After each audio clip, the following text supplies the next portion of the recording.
श्रीमद् भागवत महामंच ओडिशार स्वतंत्र प्रयास। घटनारू प्रकाश जे आज आम दुर्गा न्यूज टीम श्रीमद् भागवत महामंच ओडिशार मुख्य कार्यालय केन्द्रापड़ा जिलार गरदपुर ब्लॉक अधीन वासुदेवपुरस्थ माँ ब्रह्माणी पीठरे उपस्थित होई महामंच राज्य सभापति तपन दास जी महाराज को भागवत महामंच संबंधी किछि प्रश्न पचारिथिले। सभापति आम रिपोर्टर प्रश्नर उत्तर में कही कि आजिका दिन में समाज संस्कृति नाम विकृत नृत्य विभिन्न अनुष्ठान रे चालू रही एहाकु वृद्ध ठारू वृद्धा पर्यंत युवक ठारू युवती पर्यंत उपभोग करी आनंदित हेबारे लागिछंती, जहाद्वारा कि ए समाज अपसंस्कृति आड़कू गति करी दिन में चोरी राहाजानी इत्यादि बढ़िबारे लागिछि।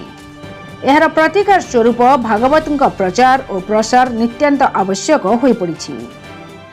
एवं श्रीमद् भागवत महामंच ओडिशा प्राय 13टी जिल्ला रे भागवत कार्यक्रम कराई मोट 506 खंड भागवत महापुराण सह उत्तरीय व्यासासन बंटन करी भागवत पठन पाई उत्साहित कर सारिलाणी। आगकू आउ अवशिष्ट बाकी थिबा जिल्ला गुड़िकरे मध्य एही कार्यक्रम कराजिबो बोली सभापति मत पोषण करिसेंती। आज आमे आसी पहुँचीचु केन्द्रापड़ा जिलार गरदपुर ब्लॉक ये जो महाल वासुदेवपुर ग्राम रे जोटी की सारा ओडिशार भागवत प्रचार समितिर जी सभापति अछंती जांको घरे माने राज्य स्तरीय कार्यालय मध्य चली तांकरी पाखरे पहुँचु तांको सहित आलोचना करिवा ओडिशार विभिन्न जिले में जो कार्यक्रम सब नि जाउची निकट अतीत में पुरी रे गोटे विराट बड़ कार्यक्रम करा जायतिला।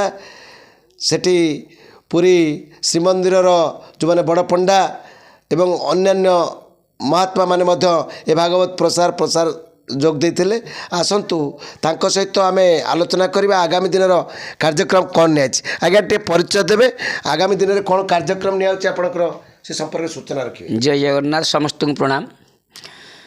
मु श्रीमद् भागवत महामंच ओडिशार राज्य सभापति अच्छी तपन बाबा।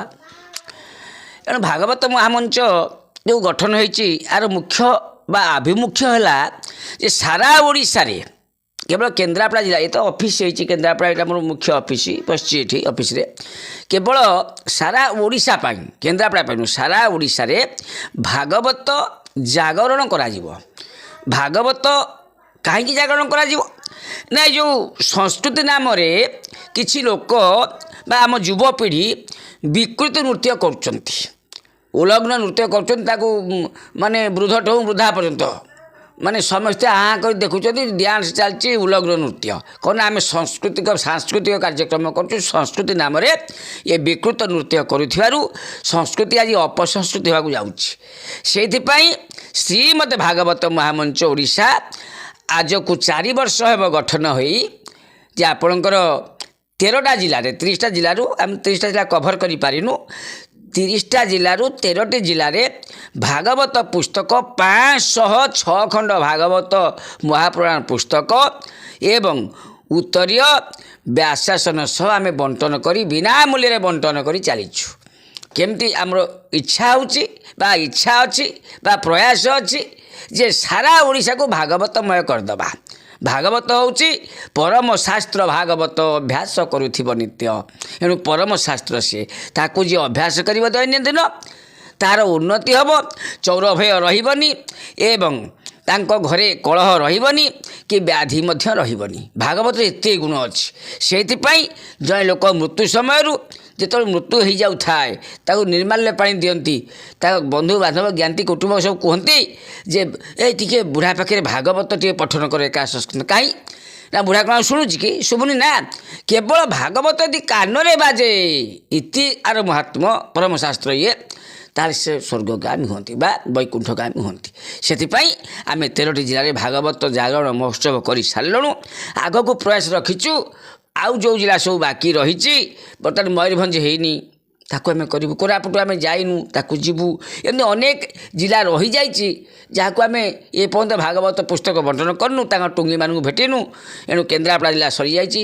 କେନ୍ଦ୍ରାପଡ଼ା ଜିଲ୍ଲାରେ 62 ଖଣ୍ଡ ଭାଗବତ ପୁସ୍ତକ ବାୟା ବା କଲେଜ ପରିସରରେ ବାଣ୍ଟିଥିଲୁ। ଅତନୁ ସବ୍ୟସାଚୀ ଉପସ୍ଥିତିରେ, ତାକୁ ମଧ୍ୟ ଡାକିଥିଲୁ, ମିନିଷ୍ଟର ଥିଲେ ସେତେବେଳେ, ଆଉ କଲେକ୍ଟର ମଧ୍ୟ ଡାକିଥିଲୁ।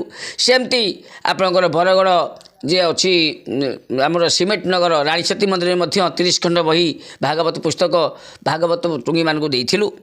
ଏବଂ ସମ୍ବଲପୁର ମଧ୍ୟ ଏମିତି କରିଛୁ। ଯାହା ହଉ, ଆଉ ଖୋର୍ଦ୍ଧାରେ ମଧ୍ୟ କରିଛୁ। ଜଗତସିଂହପୁରରେ ମଧ୍ୟ, ତୁଣ୍ଡା ମାଗୁରା କୋଦରେ ମଧ୍ୟ ଆମେ ଏମିତି କଟକ ଜିଲ୍ଲାରେ ମଧ୍ୟ କରିଛୁ। ଏଣୁ ସବୁ ଜାଗାରେ, ଯାଜପୁରରେ ମଧ୍ୟ କରିଛୁ। ଏମିତି ବାଣ୍ଟି ବାଣ୍ଟି ଭାଗବତ ପୁସ୍ତକ 506 ଖଣ୍ଡ ଭାଗବତ ପୁସ୍ତକ ଭାଗବତ ଟୁଙ୍ଗୀମାନଙ୍କୁ ଓଡ଼ିଶାରେ ବଣ୍ଟନ ସରିଲାଣି। ଆହୁରି ମଧ୍ୟ ଆଗକୁ ବଣ୍ଟାଯିବ ବୋଲି ଆଶା କରାଯାଉଛି। ଏବଂ ମୋ ପ୍ରୟାସ ମୁଁ ଜାରି ରଖିବି ସଭାପତି ଭାବରେ। ଜୟ ଜଗନ୍ନାଥ। ଧନ୍ୟବାଦ। ଗରଦପୁରରୁ ସୀତାକାନ୍ତ ନାଇଙ୍କ ରିପୋର୍ଟ, ଦୁର୍ଗା ନ୍ୟୁଜ୍ 24 ଓଡ଼ିଆ।